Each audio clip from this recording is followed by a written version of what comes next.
Streaming is one of the most effective ways to win your matchup each and every week. You have to look at the schedule and look at what teams are playing on the off nights to determine what players will be maximizing your games played for that week. So in this video, I'm going to do the work for you. I'm going to break down the best and worst schedules and some of my favorite forward, defenseman, and goalie streamers for this coming week. Sit back, relax, and enjoy the video.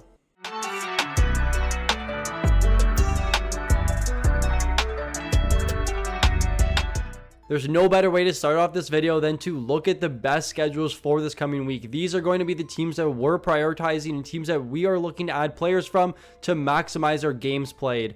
Monday, Wednesday, Friday, and Sunday are the 4 off nights where there's not going to be a lot of teams playing, and it's likely that you have open space on your roster to add a player and fill an empty roster spot, giving you additional games for the coming weeks. So the top team to prioritize this week is the Anaheim Ducks, who have 4 total games and 3 games on off nights, meaning it's very likely if you add an Anaheim Ducks player, you'll have 3 extra games for this coming week. The Islanders in Seattle are my other 2 teams that I'm prioritizing this week. They both have 4 games and they both have 2 games on off nights. Unfortunately, their off nights are on the same day, so there may be some conflict in terms of scheduling. With Pittsburgh, Columbus, St. Louis, and Vegas, they all have 4 games, so if you own players on these teams, that's great. They only have 1 off night, so I wouldn't be looking too much into streaming players from these teams. Lastly, I want to mention the Toronto Maple Leafs. Yes, they have 2 games this week, but they also have 2 off night games on Friday and Sunday, which there are not a lot of teams playing, meaning that at the end of the week, Toronto will be a team that you should be prioritizing to stream players from, and I'll get into that when I mention some of their players. There are a handful of teams this week with not good schedules at all. The busy nights, Tuesday, Thursday, and then as always, Saturday, which is where pretty much every team plays, or at least 10 plus. There is 1 team with just 1 game this week, and I did have a comment about Eric Gustafsson being a risky ad because the Rangers only have 1 game, and I totally understand if you're trying to maximize your wins each week, maybe he's not worth an ad over some guys on Anaheim. But for me, Eric Gustafsson is a guy that I think has great long-term value as long as Fox is out. Therefore, I likely wouldn't be dropping him just because they have 1 game this week to add 1 player. And in addition, there are a bunch of teams with 2 games, 2 busy nights, and 1 busy night. These are a lot of very good teams, and you likely own multiple players from them. So if you don't win your week this week, or you're behind in games played, don't panic. These are a lot of good teams. It's very unlikely that you see this many 2-game schedules throughout the week, but these are the teams I wouldn't be prioritizing from. If you added players last week that you don't think have good long-term value, that you streamed from these teams, then you can drop them and you can look at other players to add, but just keep in mind that maybe some of those players do have long-term value that I wouldn't be looking to drop this week just because they don't have a heavy schedule. I'm sure most of you have skipped to this part of the video, and this is the priority forwards to stream this week. Anaheim, again, is the priority team that we want to be picking from. Troy Terry, the first guy at 62% roster, line 1, power play 1, 4 games this week, 3 off night games, a very good ad, a guy that's going to get you 19 plus minutes per night and could actually be a long-term ad for the rest of the season. And speaking of that, Leo Carlson was an honorable mention on Friday's video, and I wish I included him, but just my luck, he had a hat trick, and now I'm almost late to the party.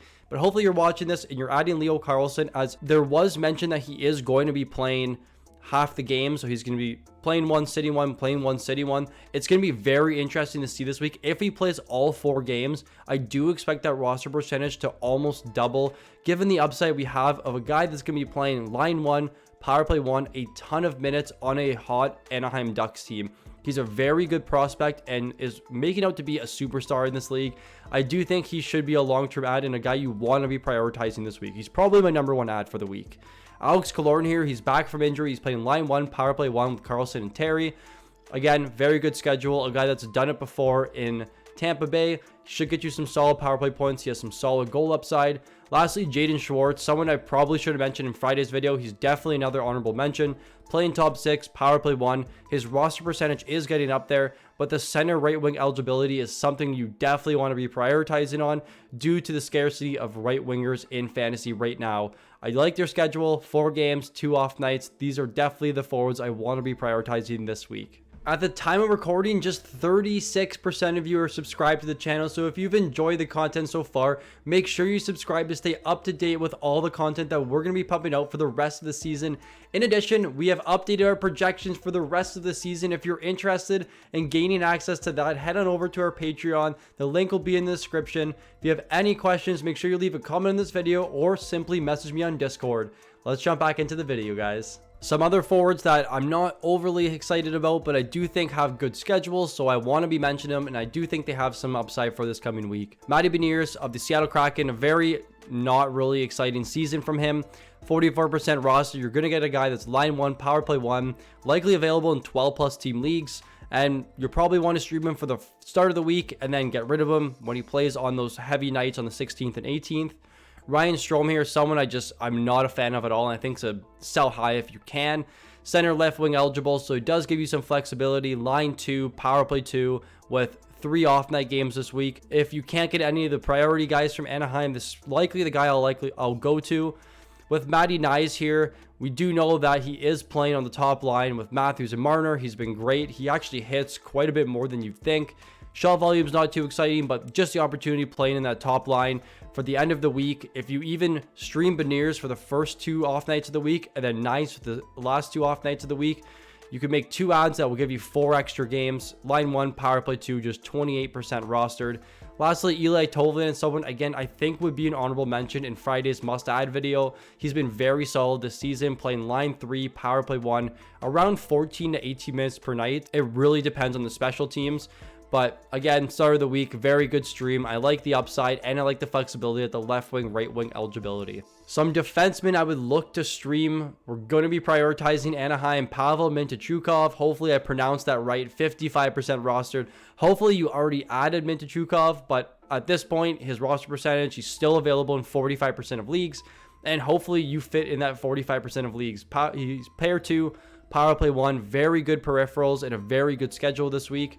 Radko Gudas is a guy that is almost a one-dimensional fantasy player where he just gives you a ton of hits and a ton of blocks.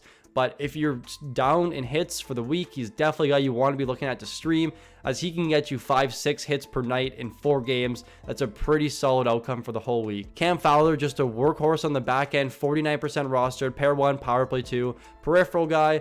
He has point upside. He's going to be playing a ton of minutes, so the floor is extremely high.